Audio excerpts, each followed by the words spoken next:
All right, welcome back. So, Black Stars of Ghana will be facing Angola in the ongoing AFCON 2023 qualifiers. Yes, the second leg at exactly 4 p.m. today. And prior to this particular match, our head coach Chris Hughton has granted an interview with the Black Stars media team. So, without wasting so much time, let's go and listen to what our coach had to say. Okay, coach. We are done in Kumasi. Next assignment is tomorrow. What are you looking ahead to? I think again a difficult game. I think Angola showed in big parts of the game the quality that they've got, a way of playing. I don't think there'll be too many surprises. I think in the way that they play, because they're a very technical team and they like to play a very expansive game. It's about making sure that we on the day defend well, play as a unit, and take our opportunities perhaps a little bit better than what we did in the first game. You spoke about the fact that because we didn't take our chances in the first game, they grew in confidence, especially in the second half, and they made things quite difficult for us. How different are you looking to, play tomorrow? I think everybody wants to, or both teams want to start well. It's a big part of the game. There will be a big crowd there tomorrow, so they will want to get the crowd going.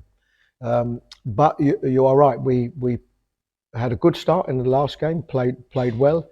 Had opportunities and didn't take them. And I think what happens is if you don't take them, the opposition grow, and I think they grow a little bit in confidence. So we just need to make sure that we're in the game all of the time, and of course to take them opportunities when we can. Four of our key players wouldn't be involved tomorrow. Captain Andre didn't travel with the team. Jiku, Salisu, who missed the first leg, as well as Dennis Odwe. How much of a loss do we have? Yes, it's a loss because they are not only players in the squad, but they are big players that have been around and part of the squad for a while. But this is international football, and this is why you have a squad prepared. And always when if it's starters, like in particular, Dennis Odoi and Alexander Jiku both started, then this is why you have the squad, and it's always an opportunity for somebody else. I mean, let's move away from players who are not likely to play and talk about those who are in camp and how you aim to, strategize and shape your team for the Angola game. You've mentioned that we need to defend well, we need to take our chances. What is the approach? And how is it like? The approach is that we're up against a good team, and I can say something quite obvious is that we will have to defend well and we will have to attack well. It's trying to get always trying to get them balances. We have to make sure that we are compact as a team. This is for sure, because they have good quality and they are a very technical team. But we're here to win the game, and you can't win the game unless you give yourself an opportunity to attack and to attack well. We have to be careful how we do this. If the game becomes too open, it becomes end to end, then of course it can be for any team. So we have to have a strategy going into the game as we would in any game. They are playing at home. They will try to use the support. But we're a good team. We're a good team. We managed to get the victory a few days ago, and it's something that we want to build on. Aside those who started and couldn't make the trip, are we likely to see some changes? And the changes is always something you have to get a balance. It's a short period of time between both games, so you have to evaluate each and every player, what they put into the game. Can they go again? Tactically, do I need to play one or another player? We've already spoke that there are two players that are out of the game anyway, so certainly we have to make at least two changes, we know. But these are the things that I've been thinking about the last couple of days, and it's about picking the right players for this particular game. But we have to use the squad, and if you are not making changes to start the game, as we found in the home leg, it's about the players that can come on, make an impact in the game. Anton Semenya comes on and scores a goal. Osman Bukhari came on, made an impact. Joseph Pansel came on and made an impact. So it's vitally important that we use the squad. We've only we have only two central defenders. We understand you quickly arranged for Nicholas Opoku to join the team, and what informed that decision, and why did you settle on him in particular? Um, I know Nicholas. I don't know him as well as what some of the staff members here do and the players here. So it was good to see him not so long ago and reintroduce himself to the players. So this was good. I've watched um, a lot of games, video. Not I can tell you now, not so much live because it's difficult to get around to watch so many live games. But I've always known of Nicholas. I know his strengths.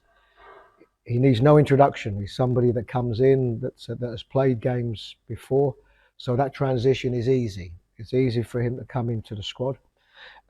We lost three players in Salisu, yeah, Jiku, Salisu. Well, Salisu Dennis. before, but of course Jiku and Dennis Adoy and Andre from the last game.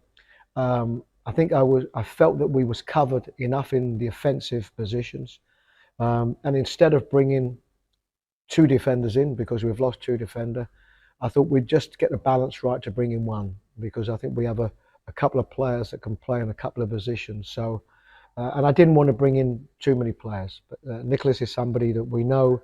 He knows the players, and the transition is easy. Well, coach, let's speak about Inaki. You know, he played his first game on Ghanaian soil on Thursday. He had to come off. There are fans who are anxiously waiting to see the goals. Unfortunately, the goals are not coming. I mean, in situations like this, as a manager, how tough is it to deal with players who find themselves in such, situations? Mm. It's very much part and parcel of the game. And what we know in Inaki is that he's a very good player playing in a good team in a good league. And I think with somebody like Inaki, it's not all about goals. He plays consistently for his team. But I think it's his contribution in the game. He's a player that makes a lot of runs. He stretches the play a bit, and sometimes that benefits other players. So I think as regards his goal scoring with us and the Black Stars, it will come. But sometimes, it doesn't come as quick as what you want. What's more important for us is his contribution in the game. And for the team, that's the most important thing. Okay, so just before we go, a win for Ghana tomorrow makes things quite easier. Going forward, we'll have two games and then we'll almost be in Ivory Coast. What's playing on your mind as a manager, and are your players focused and much ready for the battle ahead? Absolutely, the players are focused. They know what the game means. They know it's away from home and a big crowd that they're expecting there tomorrow. But this is part of international football. Everybody wants to play at what is the best level, which is international football. So the players know the task in hand. We know the type of position it would put us in if we were to get a result. But we will have to play well to enable us to get that. So everybody knows that you can never predict how the game will go because there can be so many twists and turns.